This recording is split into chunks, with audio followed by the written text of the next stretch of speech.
Živjo! Danes se bomo naučili novo pesem in to je Mali pingvin. Štiri.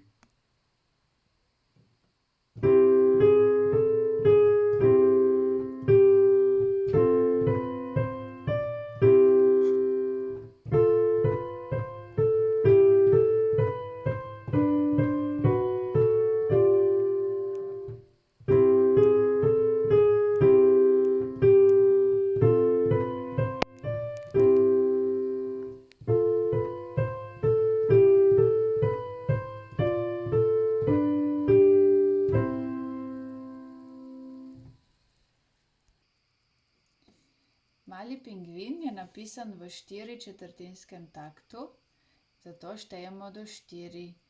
Prva, druga, tretja, četrta, prva, druga, tretja, četrta, prva, druga, tretja, četrta, prva, druga, tretja, četrta in tako dalje. Leva in desna, obe igrata v violinskem ključu. V levi roki igramo interval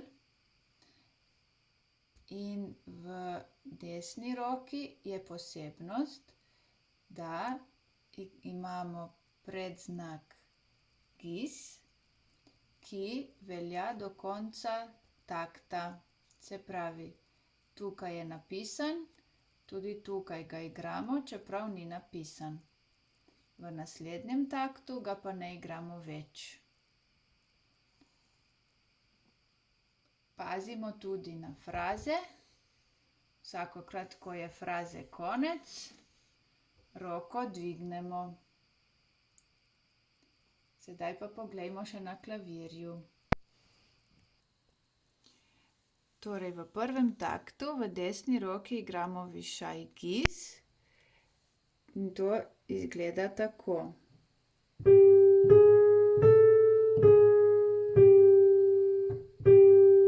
Torej, višaj zviša G, ta postane gis in velja za oba G-ja v tem taktu. Potem imamo prav tako v prvem taktu, ampak v levi roki, intervale. To pomeni, da zaigramo z dvema prstoma hkrati. Da bosta ta dva tona zazvenela skupaj, roko čim više dvignemo, ko zaigramo interval. Torej, tako.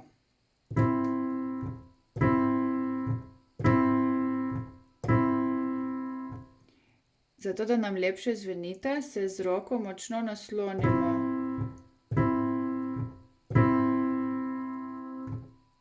Tako tudi lahko vadimo. Sedaj pa pokažem še frazo. Torej, kdaj dvigujemo roko.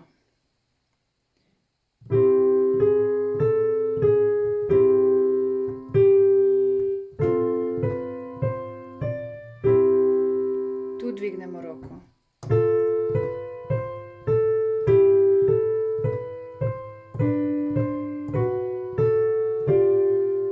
Pa spet.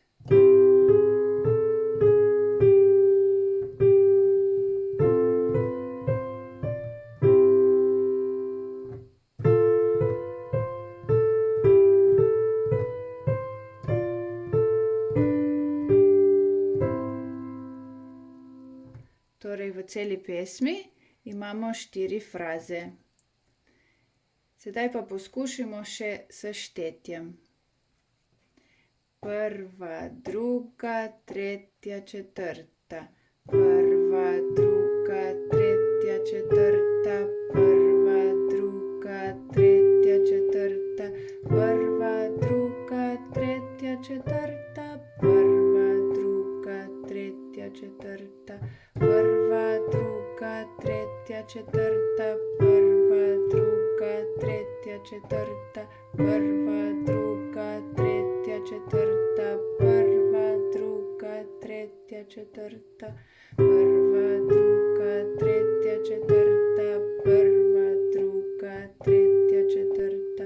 Prva, druga, tretja, četrta, prva, druga, tretja, četrta, prva, druga, tretja, četrta, prva, druga, tretja, četrta, prva, druga, tretja, četrta, prva, druga, tretja, četrta. Tako, to je bila pesem Mali pingvin, pa naj vam gre dobro. Adijo!